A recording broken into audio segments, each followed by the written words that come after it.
అశోకవనంలోని రాక్షస కాంతలు జానకీదేవిని చుట్టుముట్టి మహాకోపంతో, మా ప్రభువు రావణుడంటే ఎవరనుకున్నావో, పులస్య వంశంలో జన్మించిన మహానుభావుడు, అటువంటి ఉత్తమ పురుషుని వరించగా బాధ పెడతావేమే అని గర్జిస్తున్నారు. వారిలో ఏకజట ఇలా అంటున్నది: ప్రజాపతులు 6, వీరందరూ బ్రహ్మ మానస పుత్రులు. వారిలో 4వ వాడు పులస్యుడు. ఆయన కుమారుడు విశ్రవసువు. ఆయన కుమారుడే మా ప్రభువు రావణుడు.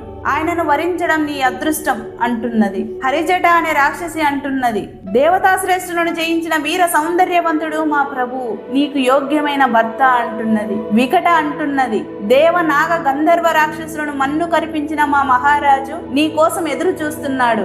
అటువంటి శ్రీమంతునితో ఉండడానికి ఎందుకు అంగీకరించవు?